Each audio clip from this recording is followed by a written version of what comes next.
Vous souvenez-vous de ce que vous avez pensé hier en voyant Florentino Pérez lors de cette conférence de presse éviter de parler de tout ce qui comptait réellement? Il esquivait les questions sur Arbeloa, sur le nouvel entraîneur, sur Mbappé, sur l'avenir sportif du club.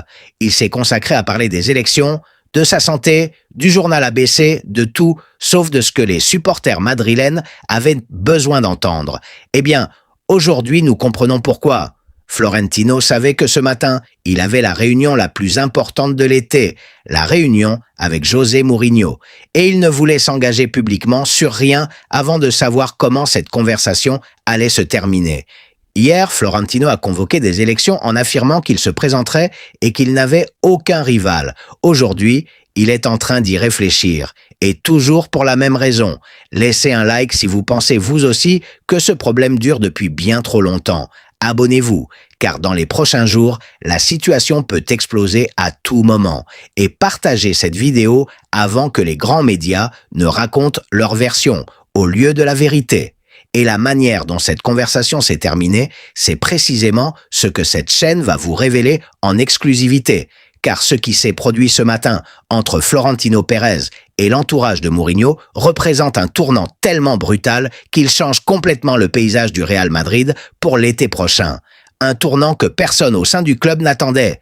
Un tournant qui a un seul responsable et qui confirme de manière définitive que le plus grave problème du Real Madrid à l'heure actuelle ne se trouve ni sur le banc, ni dans la direction, ni chez les joueurs impliqués dans les scandales de ces dernières semaines. Le problème s'appelle Kylian Mbappé, comme toujours, depuis le premier jour. Mais allons-y étape par étape, car pour comprendre ce qui s'est passé ce matin, il faut d'abord comprendre le contexte. Depuis plusieurs semaines, Mourinho était le secret le mieux gardé du Real Madrid.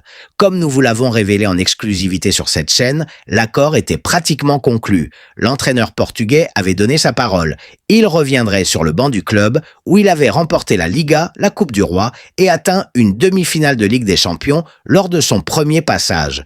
Le club avait déjà pris les mesures nécessaires pour préparer son arrivée. Tout indiquait que l'annonce n'était plus qu'une question de jours. Hier, Florentino est apparu à cette conférence de presse et a parlé de tout, sauf de ce que les gens voulaient entendre. Il a convoqué des élections et confirmé qu'il se présenterait avec son équipe. Il a évoqué les 66 titres remportés sous sa présidence.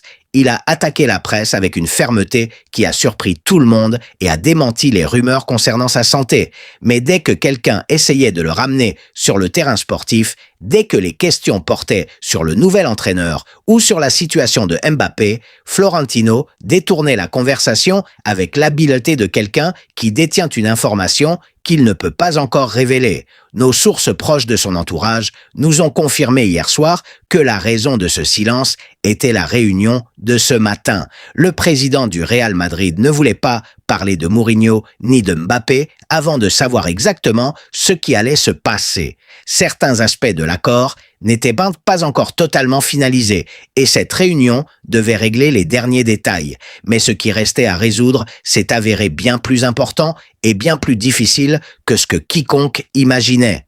Mourinho est arrivé à cette réunion avec une seule condition, une condition unique, mais si claire et si non négociable que lorsqu'il l'a posée sur la table, l'atmosphère dans la salle a immédiatement changé. L'entraîneur portugais est allé droit au but, comme il l'a toujours fait.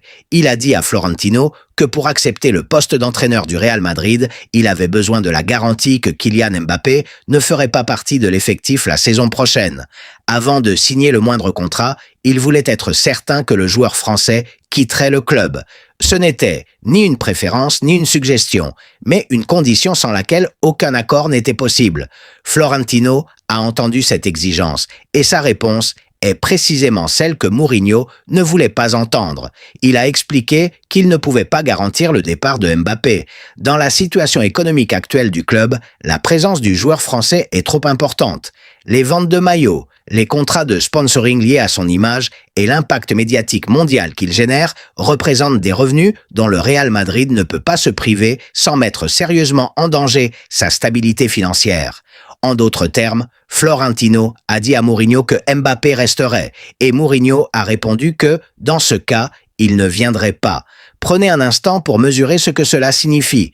L'entraîneur que tout le monde considérait comme pratiquement signé pour la saison prochaine a rompu l'accord, non pas parce qu'il aurait reçu une meilleure offre, non pas parce qu'il aurait changé d'avis sur le projet sportif du Real Madrid, mais parce qu'il estime qu'un joueur de cet effectif rend impossible tout projet sérieux. Et il l'a dit clairement à Florentino. Soit ce joueur part, soit lui ne vient pas. Mourinho est parvenu à cette conclusion de la manière la plus rigoureuse et la plus documentée possible. Ce n'était pas une décision impulsive, ni basée sur des rumeurs ou des articles de presse. C'était le résultat d'un véritable travail d'enquête mené au cours des semaines précédant cette réunion avec la minutie qui le caractérise lorsqu'il doit prendre une décision importante. Mourinho a contacté tous les entraîneurs qui ont dirigé Mbappé. Il a parlé à Luis Enrique, le dernier à l'avoir entraîné au PSG, et donc le mieux placé pour expliquer ce que signifie avoir ce joueur dans son vestiaire. Il a également consulté d'autres techniciens ayant travaillé avec Mbappé à différentes étapes de sa carrière. Mourinho voulait obtenir des informations de première main, sans filtre, sans la version officielle que les clubs donnent publiquement.